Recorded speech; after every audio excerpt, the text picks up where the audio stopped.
As we've seen many times, starfighters are the most important part of any space battle. Think, for example, the Battle of Endor. Not only were starfighters responsible for destroying the Death Star, they also landed the finishing blow on the Executor-class Super Star Destroyer. So today we're looking at the top 5 best starfighters. This isn't going to be the top 5 coolest or the top 5 most well-designed starfighters. This is the top 5 most powerful and most deadly. And in making this list, I only really have a couple rules. First, we're going to look at Legends canon in the expanded universe because they really have a more interesting array of ships. Secondly, a ship can only appear once on the list, so we can't have an X-Wing at number 4 and then a modified X-Wing as number 3. They're all going to be treated as one.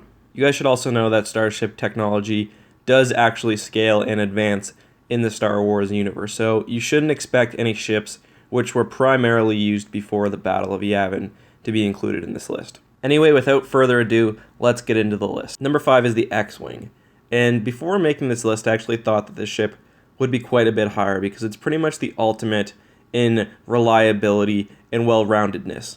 And so while the Imperials at the time focused on, mass-producing kind of crappy TIE fighters, X-Wings were heavily shielded, well-armed, very maneuverable, and fast. And they also had a hyperdrive so they could operate independently. And the X-Wing's high quality ensured that it remained a staple of fleets throughout basically the entirety of galactic history after its introduction. And the design culminated in the XJ-7, which was the starfighter of the Galactic Alliance during the Second Galactic Civil War.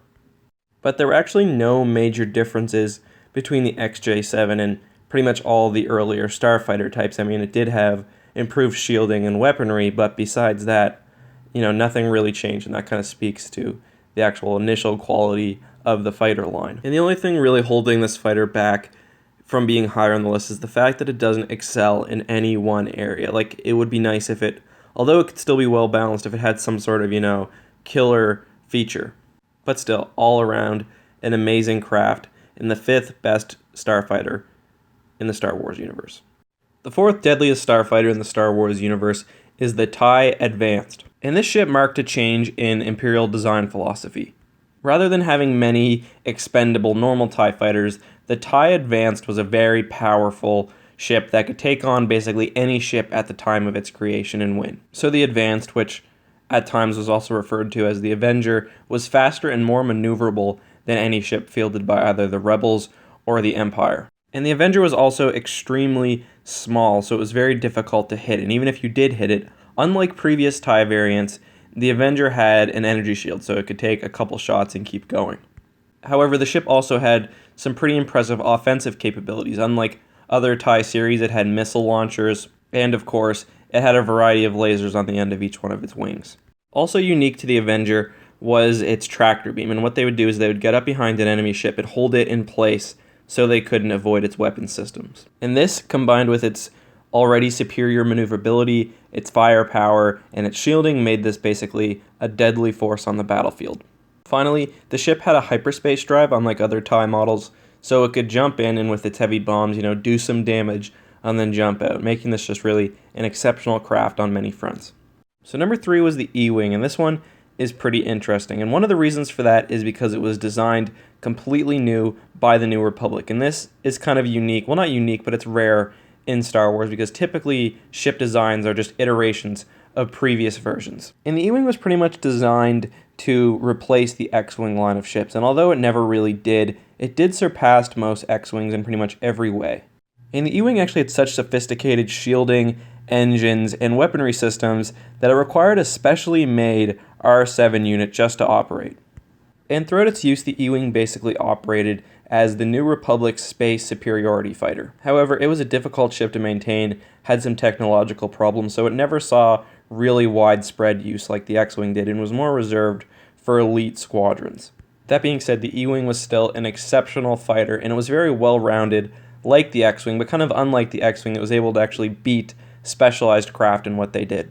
So, it was faster than even the fastest Imperial ships, could bomb heavy targets, had higher shielding than the X-Wing, etc. So number 2 is the TIE Defender, and this is the pinnacle of TIE fighter designs, and it's the second most deadly ship in the Star Wars universe. And the Defender is the most well-known of the non-standard TIEs, and for good reason. This thing has a technological superiority, and it's another iteration of everything I said about the TIE Advanced.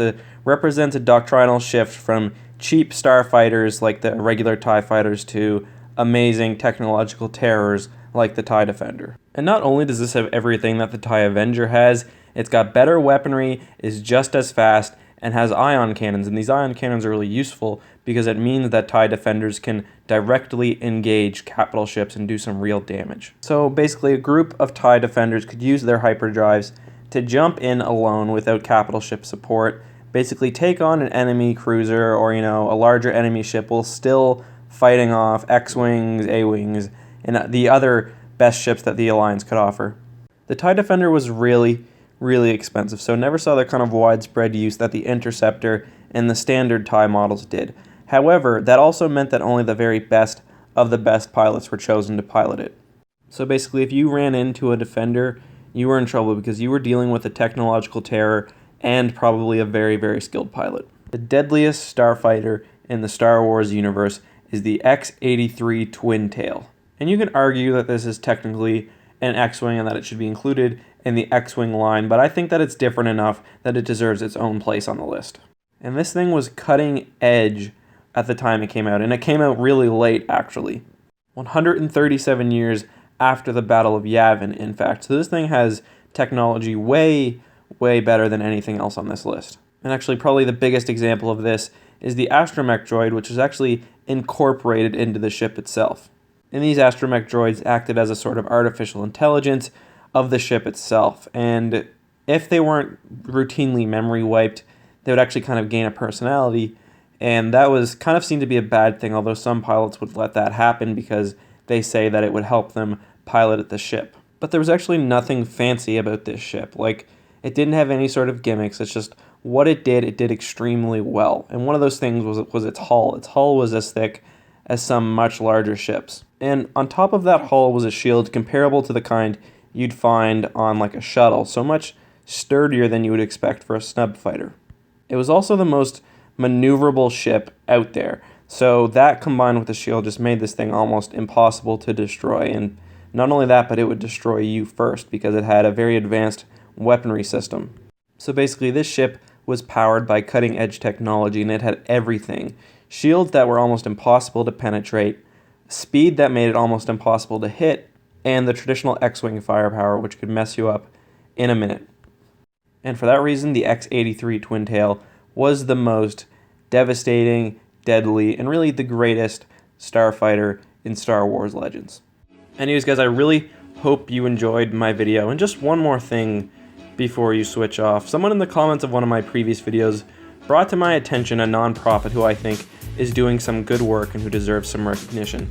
So, the Twin Suns Foundation is a not-for-profit with the goal of getting kids into reading, and specifically to getting kids into reading Star Wars books and expanded universe books, and I'm sure you guys can imagine that that's something that's dear to me. And more than that, they're also trying to get Shannon McRandall, who apparently is the likeness for Mara Jade. She has cancer right now, and I guess they're trying to help her with her cancer treatment. So I urge you guys to at least check out their website, and if you can, donate $1 or $2. I mean, this video is free. All the Star Wars content on the internet is free. So I know you guys got money, so maybe go throw a donation their way. Also, I just want to mention too that they're big proponents of the expanded universe, and they want the story that's been started in the expanded universe to continue, and I'm sure that that is something that many of you guys want to. So I'm going to put a link down to their website in the description, but it's just twin-suns.net, or you can look up Twin Suns on Facebook. But give them a check out even if you don't feel like donating. Anyways, guys, I really hope you enjoyed the video. Let me know in the comments what you guys thought, what you guys think is the most dangerous ship in the Star Wars universe, and what's your favorite, not just for pure destructive capabilities, but design-wise too. Anyways, guys, thank you so much for watching. May the Force be with you.